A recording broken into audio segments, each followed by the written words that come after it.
Welcome to the Intentional Household Podcast. Laura Wilson here. In today's episode, we are going to be talking about scheduling in one-on-one time, both with your kids and your partner, to strengthen your relationships. We have so much to get into, so stay tuned. Alex, a year ago, when we went to Necker Island for the first time, the dads had created a list of books they recommended. One of the books was The Family Board Meeting, if I'm saying that correctly, by Jim Shields. And I had read that book, and that was the first time I was really making an effort to implement one-on-one time with our kids. You were a little late to read the book, but you did read the book after we went to Necker Island the second time, because you heard about it then and thought, this is a great book. We should get it. And I was like, yeah, we have that book. It's at our house. I told you about it a year ago, but you did read the book nevertheless. And you recently started implementing the one-on-one time with our kids not too long ago. I'm going to go back farther. And January 2021, we were sitting on the couch in the middle of COVID, and you go to me, Alex, I want to have a third kid. And you said to me, I can handle it. I'm ready.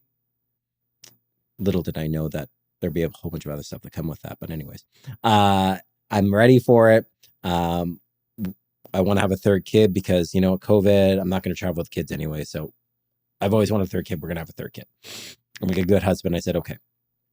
But one of my concerns, and I'm my family growing up, I only had one sibling. So for me, like 3 was an unknown experience. But one of my concerns was actually one-on-one time. It's like, well, when you're 2, you could break off in regards to one parent has one kid, one parent has another kid, but now you got 3. And it was like, how do you fit in that one-on-one time with each of these 3 kids? And it really takes an intentionality to do that. You have to be intentional on booking that time with the children. And as Laura alluded to, she had purchased the book, the Family Board Meeting, You Only Have 18 Summers. She read it a year before I did. She told me about it a year ago, and then I heard it about it again and said, hey, we got to get this book. Though in a heated moment recently, Laura said, like, you know what? you only have to take action on things when you think it's your idea. I'm throwing that in there I'm sure some other people have been in that situation too. But the book really emphasizes on making that specific intentional time, but also doing it in a way that isn't overwhelming as well. So I've tried unsuccessfully to book that one-on-one time, and I failed because I've tried to book too much one-on-one time, and I just couldn't fill all that one-on-one time, that grand vision of what I saw in one-on-one time into my calendar. So by reading that book, it really provided a framework for me to successfully have that quality one-on-one time, not necessarily quantity, but quality one-on-one time. So you can have these specific moments with them. So that's, and this time it flies by. All of a sudden our kids are 7, 5, and 3. And just 7 years ago, we had 0. And if you look back 3 years ago, we only had 2 kids. So the time is really, really flying. And in 6 years, we'll have a 13-year-old. And then that changes the whole dynamic. So I think by setting that one-on-one time now, you can enjoy these younger years, which will then make those teenage years more successful because you have this ongoing relationship with your children. Yeah. And you started getting into why the one-on-one time is important, because I think some people may not understand why one-on-one time is important. They think we spend time together all the time. We're with our 3 kids all the time. So why do we need to put in one-on-one time with each of them? But you can understand that being with all 3 kids after one evening, why they need some one-on-one time, just in regards. You can see it in the emotions of the children, where they're craving some one-on-one attention, and they start acting out because they're not getting the attention that they want and frankly need as well from you, right? So and I can add something that I recently implemented into my schedule for a one-on-one time, is that I said, and it's only to the two, not to the three, because the third one is still young. And this is also looking back of where I've been unsuccessful before, but now I'm more successful with my endeavors. The 3-year-old may not need the same one-on-one time that the 5-year-old and the 7-year-old need. So the 3-year-old will eventually get there. So something for the 3-year-old to look forward to. But Tuesdays, I'm going to pick up one kid early from school. When I mean early from school, at the end of school day, I'm going to pick them up from school, and then we'll have an hour extra time together a week. And then the other one, I'll pick them up on Thursdays after school, and they'll get an extra 1 hour of time with me a week. And it just, again, you have those moments with your kid, and you can enjoy their childhood with them, which for me is important. I want to experience those moments with their kids. I don't want to look back and go like, wow, I miss my kid's childhood. Something that's important to me, to enjoy that childhood with them. But we also want the one-on-one time with them, so that, again, as they get older, they're comfortable talking to us as well, that they're not holding things back, so that we can have that open communication with them, so that we can understand them more. Yeah. So for the bonding, for the trust, the communication, all of that, which is very challenging to get when it's 3 kids with 2 parents. It's mostly just kids yelling. It's keeping the peace. It's keeping the peace. We're peacekeepers when all 3 kids are together. But in the one-on-one time, you can have the intentional moments with them. So I think that like when the whole family's together, you're just like dinner. It's peacekeeping. Like that's exactly what it is. Trying to make sure that it's not going into a full-out brawl between all 3 kids. But one-on-one, you can have those intentional moments. Alex, we always knew that one-on-one time with the kids is important. We just weren't doing it. I had seen in your calendar that you had scheduled it, like you said, weekly. Maybe it's Tuesday afternoon, you're with one child for the full afternoon, and then another Wednesday afternoon weekly, you're with another child, and so on. And that schedule was never followed. No, I couldn't do it. You couldn't do it. It was unsustainable. Unsustainable. Distractions in the world came into play and everything like that. I couldn't make it work. And I think that the reason this book... And then I felt guilty. And you felt guilty because you had such high expectations for yourself. And I think the reason why we were able to implement this change after reading the book is because it allowed us to identify that it doesn't have to be weekly. According to the book, it's quarterly. Quarterly. That's 4 times a year with one child.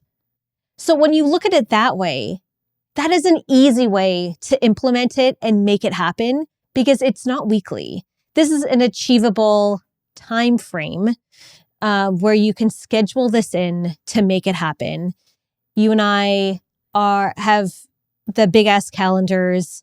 We have been scheduling our priorities in advance before our schedules fill up, because they will always fill up, but it is putting down our priorities first so that they are in place before the other items fill up our calendar.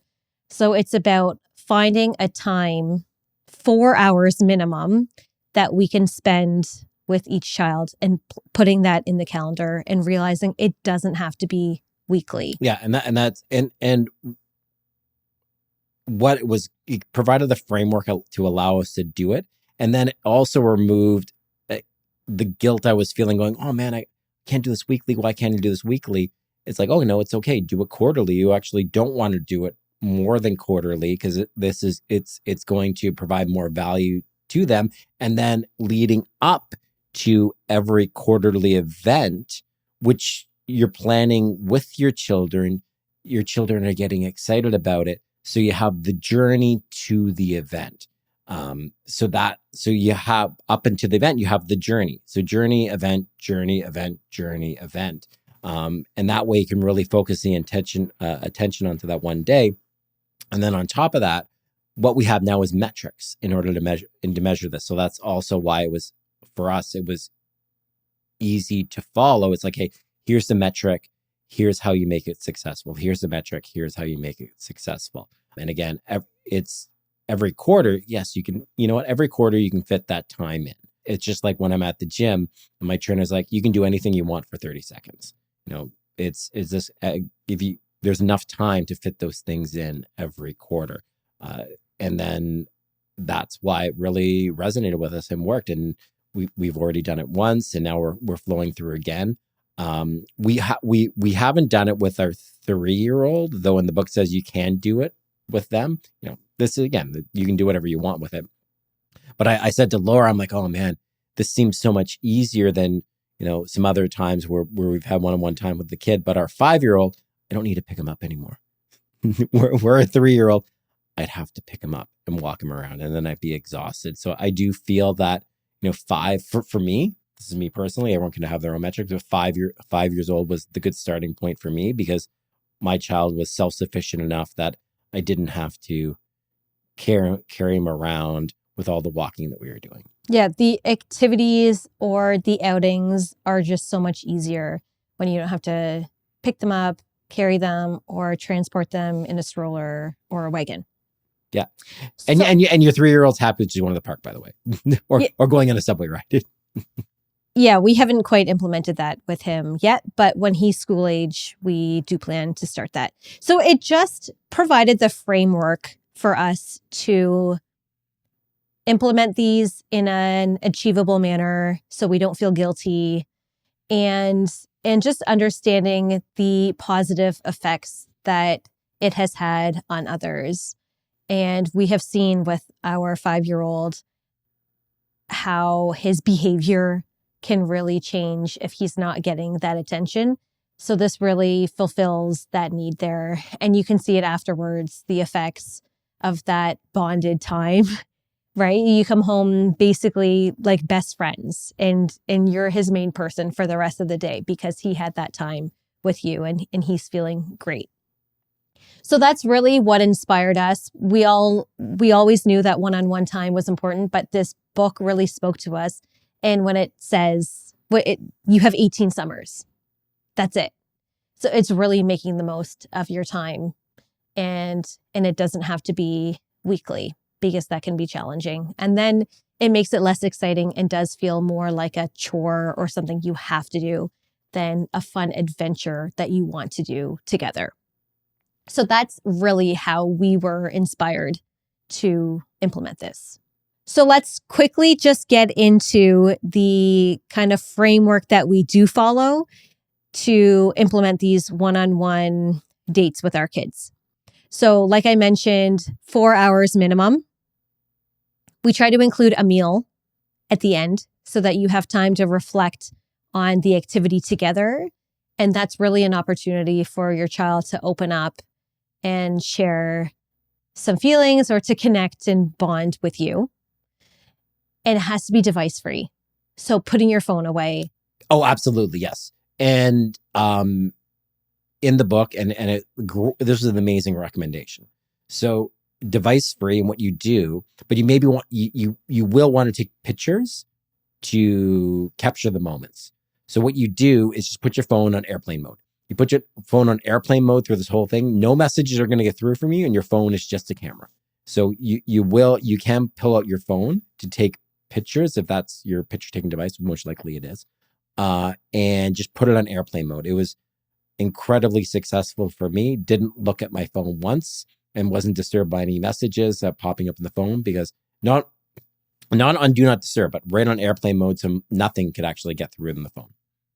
And truly one-on-one time. Mm-hmm. So not with 2 parents, not with 2 kids, 3 is a crowd, 1-on-1, 1 parent, 1 child together for these dates. What are some activities that people can do? There is certainly a place for bonding at home, but if you have other kids, doing it at home is not the place to do it because other kids can be around, siblings, and you don't want them to interfere with the one-on-one time. So let's just not even talk about the one-on-one activities that you can do at home. Let's get into one-on-one activities that you can do outside of the home. Well, but also the key thing is the child picks. You don't pick, the child picks the activity. And I can say I was less than enthused about one of the things that one of my children picked, but it's a yes day, and not a full out yes day, but like your child picks and then guides the way the day is going to go. Well, I mean, our kids are still pretty young. I would say of all of the one-on-one dates I have done with my kids, they have chosen activities that I haven't loved because it is in these different, like a trampoline park. One was at the CNE, which is the Canadian National Exhibit. I was so dizzy, nauseous. Exhibition. I was incredibly dizzy, nauseous, just sick. But you did it. You did. I did it. Yes. Right? Well, and that's the key thing. Like you're not going to pick for the kids. Let the kids pick. You can definitely give them options, but let the kids pick. That's the number one thing. You're not picking, the kids are picking. Let the kids pick and choose the date, ideally 3 months in advance. So or let's just say for anyone who's starting, you want to choose a date that's somewhat in the future so that there is time to anticipate the date. Because let's just say a birthday, Christmas, Halloween, part of the fun is anticipating the event itself. So choosing it somewhat in advance so that you can talk about it, build out to it, discuss any ideas that you have, and it really builds up the excitement for the child. So you're going to choose the child is going to choose the date. Sorry, the child is going to choose the activity, and you're going to do this in advance so that you can really anticipate it together. So, Alex, you have done like an indoor climbing gym, let's just say indoor playground. That's what yours was that you most recently I was going to say, did. It wasn't climbing gym at all. Yeah, no. It was for those that were born in the 80s and remember going to McDonald's and the play structures in McDonald's. This is that on steroids and about 10 times as big. And I have to crawl through it with the child as well. And I'm 6'2". It's difficult to get around there. And they like to play hide and seek. So here I am, a grown man in my 40s, crawling around this play structure with no child associated with me anywhere in sight. So it's always an interesting experience for me. So other things you could do could be going on a hike, going on a nature walk, going roller skating, ice skating, tobogganing, going to the beach together, a picnic outside. But again, remember, this has to last for 4 hours. What are some other things that you could do? Oh, well, we can just literally, what we said, we had the indoor playground. Our one son, we live in Toronto. He wanted to go to the CN Tower, so we went to the CN Tower. The next one, they want to, Sky Zone was the one that our daughter wanted, that went with you. So you could do the indoor trampoline playground. A cooking class, a baking class, a knitting class, a pottery class, some sort of class, let's just say. Mm-hmm. Yeah, any sort of outdoor adventure. But me, anything. There's so much bowling. There's something that we have called Activate now in Toronto. Other cities might have that. Could be laser tag. It really can just be anything. It's just one-on-one time with the child. It can also be trying to get over something challenging, like something that you guys are trying to overcome together. What if the child's older? Then it could be a race, a race that you're going to run together. And then if you're doing a race that you're running together, then in that case, like part of the journey would be training for that race. Really, again, it's just a shared experience is what you're looking to do. And you have 4 per year, right? So it's and that's the great thing. it's, as we talked about earlier in the episode, it's like not so frequent that you're going to fail because it's too much, but it's not so infrequent either that you're trying to focus all on one amazing thing per year. It's like we got 4. So you have 4 different shared experiences that you can do. Some of them probably won't be all-star shared experiences, but it's okay. Then you're going to have 3 more that year. So and what we like to do after you do one of these experiences, and it's something that we got from Strategic Coach, is to do an experience transformer. You can do it and look like, well, how can we make this more successful or do a better job next time? And that you're then are going to remove things that did make. And I can say one thing that happened, like in the one that we did with our daughter, and it we don't know how we'd fix that, but one of the things that happened with the daughter was that what she picked, she also had friends there, and that impacted the shared experience. So it's looking at after the fact, going, okay, well, what were the great things that we did, and maybe what were some of the things that we could have done better, or we can avoid next time, right?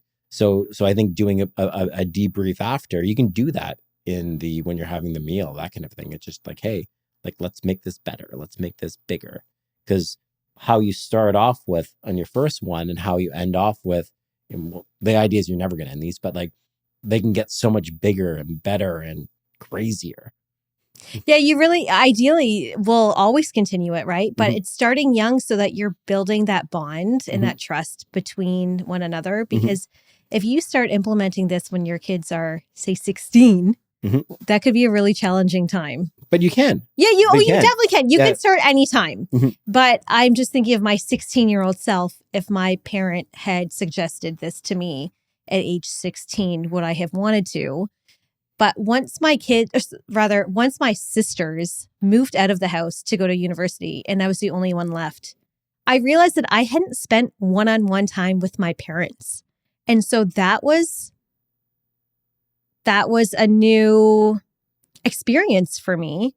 And I was a little worried because I just wasn't used to it. I didn't have that comfort. I'll throw it a counter argument, or not an argument, but where you said like, wow, at a 16-year-old, what 16-year-old's going to want to do this? And I'll give an example. And this came up recently talking with your own family when you were growing up, and how your dad always wanted to go to the Hockey Hall of Fame, right? And this is the importance of the child picking the activity. So let's say your dad was like, hey, you know what? I really want to spend one-on-one time with Laura. So I'm going to do it. Let's go to the Hockey Hall of Fame. Let's bring my 16-year-old daughter to the Hockey Hall of Fame. Do you think 16-year-old Laura would want to go to the Hockey Hall of Fame? I'm going to guess the answer was like, no. No, and this wasn't an example. I want to make it clear, he didn't invite me to, but if he had proposed that, no, I wouldn't have wanted to. So and then when you're saying like, well, when you're thinking back to 16-year-old self, you're like, oh, well, do I want to do this one-on-one time with my parents? There is a way to get the 16-year-old to do something with the parents. You just have to find the thing that they want to do, that they can't do on their own, and actually need the parent to do that with them. So there is a way to get this 16-year-old, if you're just starting out with the 16-year-old, find the thing that they want to do, and then you can have, again, that shared experience. And that's the why it's so important that the child needs to pick it and not the adult. And just going back, the adult, you may not be excited to do what they pick, but that's not what you're getting value from. You're getting value from the shared experience and enjoying that experience with the child, whatever it is. So it's not about you wanting to do the experience. It's about doing the experience with the child. And that's where you get value in the moment. Yeah. And then the reflection after. The reflection is very important after. Yeah. So the reflection time during a meal, or it could be over ice cream or something like that, where you're sitting together, ice cream, and eating. But I also wanted to say there's value in that, because we don't dine out with our kids, and dining out, it is an experience that does need to be taught. Well, and when we say we don't dine out with our kids, it's because we have 3 young kids and it's just absolute chaos, and we choose not to go through putting ourselves through that torture. So I just wanted to clarify to people, we have no issue with dining out. We just don't want to go through the battle of the experience with 3 of them at the same time.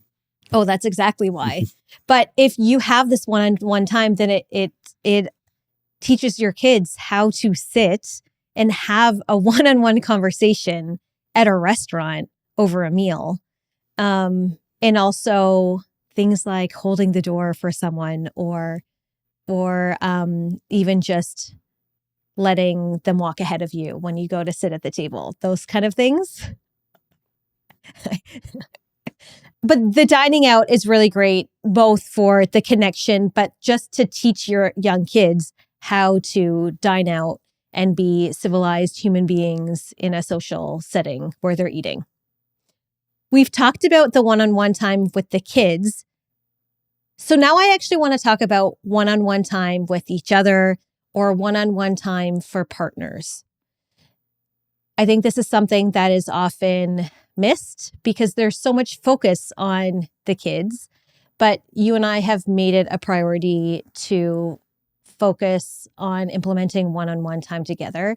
And really because we are the foundation of our family.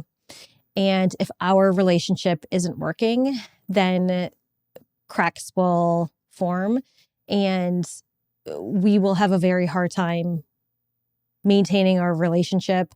And it will be very clear to our kids where there is dysfunction because kids are not blind to issues. And if we don't have a relationship that is positive and happy, our kids will see it. So we have made it a priority to not only implement one-on-one time with our kids, but with each other. And with ourselves. So you also have to make sure you're getting one-on-one time with yourself so that you flow into the one-on-one time with your spouse. So what I mean by that, and I have Laura looking at me going like, well, one-on-one time with yourself isn't one-on-one time with a spouse, but we have that all booked into our calendar. So what I mean by that is every Friday we have the night off with the kids. So we have the night off with the kids, and then we have either we spend it with each other or we do errands, that kind of thing. So we have the one night off a week, and we do date nights off in that one night a week. So maybe not every week, but we do have the date nights where we had one last Friday, like impromptu. It was like I did have plans with someone else; those plans canceled. You didn't have any plans, and then we had an impromptu date night, which we could because we had a sitter set up for the Friday, and we had a great time, and we enjoyed each other's company. So it's setting your calendar up to have that successful time. But also what we've also implemented this year is going away once a month, just to sleep over somewhere else away, so we can really have that intentional one-on-one time with each other. So that, because a lot of the time, even on those date nights on Friday, we're pretty tired from the week. And we're like, oh man, we just want to get home at 9 p.m. and go to bed right after the kids go to bed. But by getting away once a month, we've extended the period that we can be together, and we can start that time together earlier in the day and really enjoy each other's company. So, but again, we're able to, but we do that. We come from a place of we're already satisfied with ourselves, and now we want to spend time with each other. Yes, we have talked about self-care and prioritizing that in a previous episode. And this does highlight the difference between achievable, realistic goals, because your goal is monthly getaways. Mm-hmm. My goal, maybe more realistically, is quarterly. You know, if we can meet somewhere in between, that's great, right? If we can meet monthly, do a staycation or a mini getaway monthly, that's incredible. My minimum that I want, though, or my goal is quarterly, which may be more achievable for some individuals. And what I want to add to you, and when we're not talking about lavish things going away, we're like literally, like when we talk about that once a month, or Laura's like once a quarter, it's really just like we want to be within an hour of our own home. Like you can literally book a hotel down the road from your house. That counts. Or maybe do a house swap with your parents and going, hey, mom and dad, can you just sleep at our house tonight? And then we're just going to hang out at your house tonight. I'm just thinking of easy, cost-effective things off the cuff that people can do. It's all about getting just that one-on-one time with your spouse over an extended period. And the overnight component is important as well. Again, we have young kids and our young kids invade our bed. And we have one that had a nightmare recently and she's been invading our bed every night now because this bad nightmare she had. It's important just, again, like once a month or once a quarter to get away from it all. Like, yeah, not be responsible for anyone. Correct. To connect, to sleep in, to not have anyone in our bed with us, just to truly recharge. Yeah. So that is the quarterly goal or monthly, if you will. And again, why I wanted to say, like, it may seem glamorous, like, hey, one night away together, but just it doesn't matter where that location is. You can make it easy. You can make it cost effective. It's literally just being out of your house for one night. And that's, again, off the cuff, just thought about doing the housing swap with your parents, if they're able to do that, because it's just that night away from the kids. That's actually a great idea and cost effective in two ways there, right? Because you don't have to pay a babysitter. Yeah. We just say, so it's that's literally a literal free example of doing a housing swap with your parents or, someone that you have that relationship with, that kind of stuff. So let's talk about just date nights. A few hours. One other one. Sorry, I want to talk about the housing. The other one you can do, and it wouldn't work for us because I'm going to slightly go on a rabbit hole because we're not going to do sleepovers with our kids. Not going to get in that conversation, but other people are comfortable with that, and I know other families do this. You can do a situation where you have friends and you're like, hey, so and so, it's your night off this month. So send over your kid to my house. They can have sleep at our house. And then you can enjoy the house with your spouse with no kids. And then we'll do that vice versa. So another free option where if you have friends and you can just leave your kids with those friends, they have a sleepover at their house and then you repay them back the following month. So again, just looking for cost-effective things, because I know it sounds like, wow, doing one night away, getaway together sounds expensive to some people, but you don't have to go that big. Just the idea is you have a whole night without your kids. There's ways to do that for free. And what about if it's just a few hours at a time? What kind of dates can be done that aren't just sitting around and eating a meal together? Because actually that is something that you and I have established. Well, we have someone who cooks dinner for us, so we'd rather just eat dinner at home. And we just don't enjoy dining out as much as we used to. Well, yeah, and also because we don't drink anymore either. So there isn't like the wine component and everything like that. But we're really activity focused. So for example, you can go on a hike. You can go to play pickleball, play tennis. I'll even go back to a hike. Yeah, just go for a hike. Go for a walk. Like there are so many different things, because it's all about, again, that shared experience with the individual, getting that one-on-one time, right? It could be doing a class together. Also, like a pottery class, an art class, painting class. We did you can go. A class, if you will, a session, a cold plunge. Oh, I was gonna say, the cold plunge and steam, right? Wellness experience. So where we sat in a sauna and then we go cold plunge, and that was a guided experience as well, but it doesn't have to be a guided one.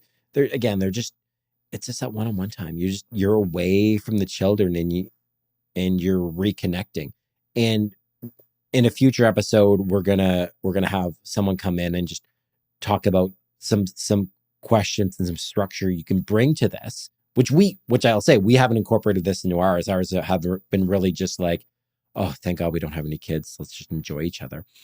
But there are ways to build in some more structure to this to to help progress things along as well. That's going to be a really good episode with Ralph when he goes over what he does with his wife every week. But again, I'm going down a future episode, but it's just getting that one-on-one time away. I just wanted to go over some other ideas because sometimes it can just be hard for couples to come up with new ideas of what they could do. So something that you and we used to enjoy doing was playing ping pong. If you can remember, some parks just have a ping pong table and we would play ping pong together. We're laughing because Laura's good at ping pong. And she regularly beats me. But then one time I beat her and she got really upset. And then she got really competitive and going, I'm not going to let you beat me again. Yeah, the one time. An escape room for two people, like an escape room for a couple. Paddleboarding, kayaking, just renting bikes if you don't have bikes and just riding throughout the city.